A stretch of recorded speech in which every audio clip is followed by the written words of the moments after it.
पांचवें दिन भारत ने दी वेस्टइंडीज को मात। यशस्वी जायसवाल को शतक के बाद भी नहीं मिला इनाम। कप्तान गिल को मिली ट्रॉफी, लेकिन हीरो बने Kuldeep Yadav. WTC points table में टीम इंडिया मजबूत। प्रेस कॉन्फ्रेंस में आग बबूला हुए कोच गंभीर। भारत के पूर्व कप्तान को दे दी खुली धमकी। भारत और वेस्टइंडीज के बीच 2 टेस्ट मैचों की एक सीरीज खेली गई। पहला मुकाबला तो अहमदाबाद में हुआ, जिसे पारी से भारतीय टीम ने जीत लिया था, लेकिन जब दूसरा मुकाबला कोटला या कहें अरुण जेटली स्टेडियम दिल्ली में खेला गया, यहाँ कह सकते हैं वेस्टइंडीज ने अपना दमखम दिखाया, अपनी फाइटिंग स्पिरिट दिखाई और भारतीय टीम को कह सकते हैं 5 दिन तक खेलने पे मजबूर कर दिया। लग रहा था मुकाबला 3 दिन में खत्म हो जाएगा, लेकिन 5वें दिन परिणाम निकला और भारतीय टीम एक मामूली अंतर से मुकाबला जीत पाई है। भारतीय टीम ने पहले बल्लेबाजी करते हुए 518 रन बनाकर पारी घोषित कर दी थी। लगा था शायद दोबारा बल्लेबाजी नहीं करनी पड़ेगी, और लग भी रहा था क्योंकि वेस्टइंडीज की टीम पहली पारी में मात्र 248 रनों पर ऑल आउट हो गई थी। फॉलो ऑन के लिए 319 रन चाहिए थे, लेकिन वो नहीं बना पाए थे। 71 रनों से वो पीछे चल रहे थे। इस सब के बावजूद भी उन्होंने फॉलो ऑन खेला और 390 रन बनाए। भारतीय टीम के सामने 121 रनों का लक्ष्य रख दिया, जिसे चेस करने में भारतीय टीम ने 3 विकेट गंवा दिए। गिल आउट हुए, जायसवाल आउट हुए, सुदर्शन आउट हो गए। इन सब के बावजूद KL राहुल डटे रहे और टीम इंडिया को चैंपियन बना दिया। तो चलिए आपको इस वीडियो में विस्तार से दिखाता हूं कि किसे मैन ऑफ द मैच चुना गया, प्लेयर ऑफ द सीरीज कौन बना, और इसके साथ साथ गंभीर किस पर भड़क गए और खुली धमकी किसे दे डाली। चलिए आपको विस्तार से दिखाता हूं। तो पहले बात कर लेते हैं भारत की पहली पारी कैसी रहती है। यानी पहले दिन भारत ने पहली पारी 5 विकेट पर 518 रन बनाकर घोषित की थी। यशस्वी जायसवाल के बाद कप्तान शुभमन गिल ने भी शतक लगाया था। गिल 129 रन नाबाद बनाकर लौटे। भारत ने जैसे ही ध्रुव जुरेल के रूप में 5वां विकेट गंवाया, टीम ने पारी घोषित की थी। भारत के लिए सबसे ज्यादा रन यशस्वी जायसवाल ने बनाए थे। 175 रन बनाकर पवेल लौटे थे। नीतीश कुमार रेड्डी अर्धशतक नहीं लगा सके और 43 रन बनाकर आउट हुए। जुरेल 44 रन बनाकर आउट हुए। वहीं KL राहुल ने 38 और साई सुदर्शन ने 87 रनों की पारी खेली। ये तो बात हो गई भारतीय टीम की पहली पारी की, जिसमें कह सकते हैं गिल और जायसवाल ने कमाल की बल्लेबाजी की। अगर बात करें वेस्टइंडीज की गेंदबाजी की, तो उसमें जोमेल वारिकन ने 3 विकेट चटकाए, जबकि 1 विकेट रोस्टन चेस को मिला, जबकि यशस्वी जायसवाल गलती से रन आउट हो जाते हैं। कुछ इस तरह से पहली पारी भारतीय टीम के लिए जाती है और यहाँ से खुशी आ जाती है कि भाई 500 रन बनेंगे हैं, और वेस्टइंडीज 500 रन 2 बार में भी नहीं बना पाएगी। लेकिन सब कुछ बदल गया। क्या हुआ था वेस्टइंडीज की पहली पारी में, चलिए वो देख लेते हैं। पहली पारी में वेस्टइंडीज की शुरुआत अच्छी नहीं हुई थी। किस के स्कोर पर टीम को पहला झटका लगा और पूरी टीम पहली पारी में मात्र 248 रन पर सिमट गई। जॉन कैम्पबेल ने 10 रन, तेजनारायण चंद पॉल ने 34 रन और एथलिक एसनाजे ने 41 रन बनाए। कप्तान रोस्टर चेज खाता नहीं खोल सके।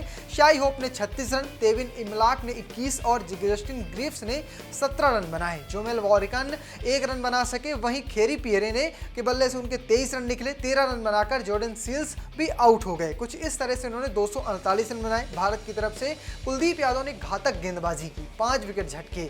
ये उनके टेस्ट कैरियर का 5वां 5 विकेट हॉल रहा है। इसके अलावा रवीन जडेजा ने 3 विकेट झटके, जबकि बुमराह और सिराज को 1-1 विकेट मिला। तो कुछ इस तरह से वेस्टइंडीज की पहली पारी घटी और कह सकते हैं वेस्टइंडीज को 319 रन बनाने थे। फॉलो ऑन बचाने के लिए वो नहीं बना पाए थे। 71 रन पीछे रह गए थे, जिस वजह से उन्हें फॉलो ऑन खेलना पड़ा। क्या हुआ था वेस्टइंडीज की दूसरी पारी में, चलिए वो देख लेते हैं। फॉलो ऑन खेलने उतरी वेस्टइंडीज की टीम को 17 के स्कोर पर पहला झटका लगा। 10 रन बनाकर तेजनारायण चंद पॉल आउट हो गए। इसके बाद जॉन कैम्पबेल का साथ देने मैदान में एथलिक एथनाजे उतरे, लेकिन 35 के स्कोर पर ही एथनाजे आउट हो गए। इसके बाद होप और कैम्पबेल ने गजब का जज्बा दिखाया। कैम्पबेल ने टेस्ट कैरियर का पहला शतक लगाया। वो 199 गेंद पर 12 चौके और 3 छक्के की मदद से 115 रन बनाकर आउट हुए। इसके बाद शतक लगाकर खेल रहे शाई होप को सिराज ने आउट किया। होप ने 214 गेंद पर 12 चौके 2 छक्के की मदद से 103 रनों की पारी खेली।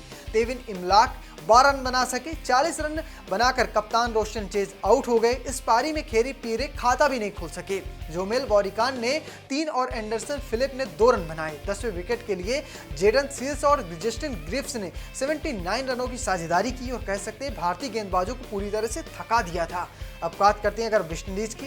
वेस्टइंडीज ने अपनी दूसरी पारी में 390 रन बनाए और कह सकते हैं 10 विकेट गंवा दिए। वेस्टइंडीज की कुल बढ़त 120 रन की हो गई थी और भारत को लक्ष्य मिल चुका था 121 रनों का। अगर बात करें भारतीय गेंदबाजी की तो कुलदीप यादव और बुमराह ने फिर से 3-3 विकेट चटकाए, जबकि सिराज को 2 विकेट मिले, जडेजा और सुंदर को 1-1 विकेट मिला। तो कुछ इस तरह से वेस्टइंडीज की दूसरी पारी खत्म हुई। अब बारी थी टीम इंडिया के रन चेस की, यानी टीम इंडिया की दूसरी पारी की। क्या हुआ था चलिए वो देख लेते हैं। लक्ष्य का पीछा करने उतरी भारतीय टीम को 9 रन के स्कोर पर पहला झटका लगा। यशस्वी जायसवाल 8 रन बनाकर आउट हुए। इसके बाद केएल राहुल का साथ देने के लिए मैदान में साई सुदर्शन उतरे। 5वें दिन भारत को जीत के लिए मात्र 58 रनों की जरूरत थी। दिन की शुरुआत में ही 39 रन बनाकर साई सुदर्शन आउट हो गए। इसके बाद कप्तान शुभमन गिल 13 रन बनाकर विकेट गंवा दिया, लेकिन केएल राहुल एक छोर पर डटे रहे। उन्होंने टेस्ट कैरियर का 20वां अशतक लगाया।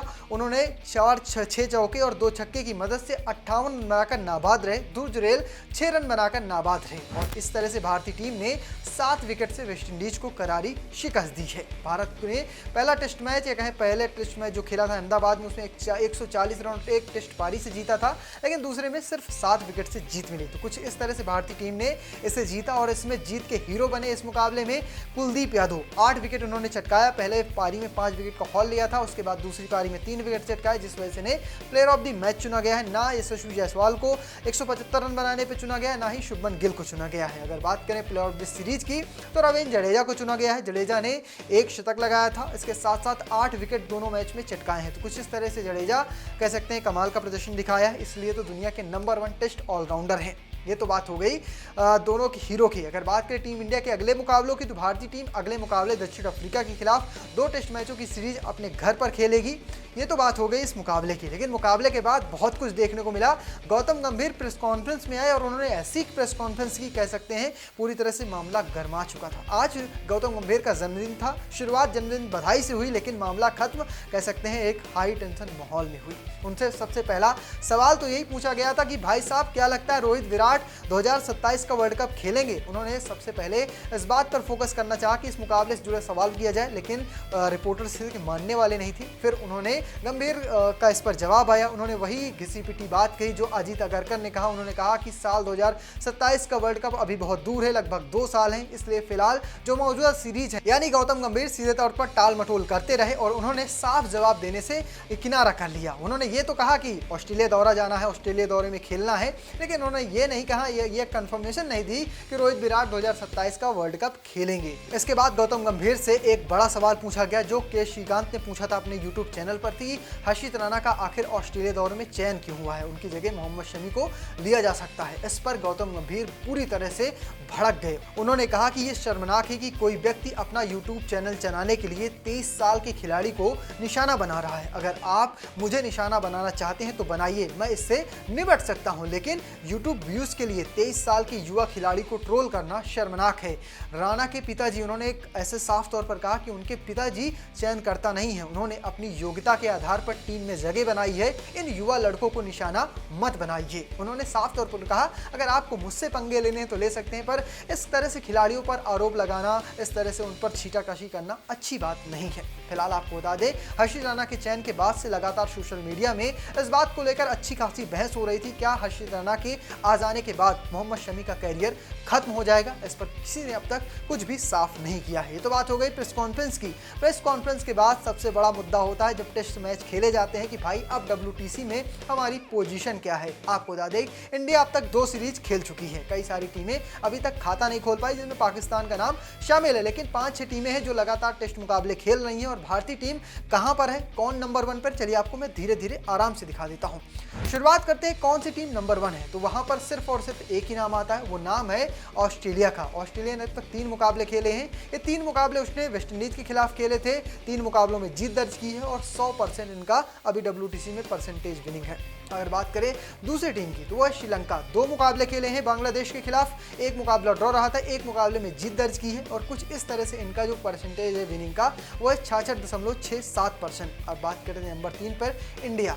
इस WTC साइकिल में सबसे ज़्यादा टेस्ट मुकाबले खेलने वाली टीम है। 7 मुकाबले खेल डाले हैं, 4 मुकाबलों में जीत मिली है, 2 मुकाबलों में हार मिली, 1 मुकाबला इंग्लैंड के खिलाफ ड्रॉ रहा था, जिस वजह से विनिंग परसेंटेज है 61.90 का। अगर बात करें इंग्लैंड की, इंग्लैंड नंबर 4 पर है, 5 मुकाबले खेले हैं, 2 जीते हैं, 2 हारे हैं, 1 ड्रॉ रहा, 43.33 इनका विनिंग परसेंटेज है। अगर बात करें बांग्लादेश की, 2 मुकाबले खेले हैं, 1 मुकाबला कह सकते हैं ड्रॉ रहा, 1 मुकाबले में हार मिली है, जिस वजह से इनका है परसेंटेज विनिंग 16.33 का। इस लिस्ट में वेस्ट इंडीज भी है। वेस्ट इंडीज अब तक 5 मुकाबले खेल चुके हैं, लेकिन सभी मुकाबलों में से हार का सामना करना पड़ा है। बाकी टीमें अब तक टेस्ट मुकाबलों की शुरुआत नहीं कर सकी हैं, इस वजह से अब तक इसमें कुछ खास बदलाव देखने को नहीं मिल रहा है। फिलहाल आपको क्या लगता है, क्या इस बार शुभमन गिल की कप्तानी में हम WTC का फाइनल खेलेंगे या नहीं? कमेंट बॉक्स में लिखिएगा और पेज को फॉलो करना, चैनल को सब्सक्राइब करना बिल्कुल भूलिएगा। धन्यवाद।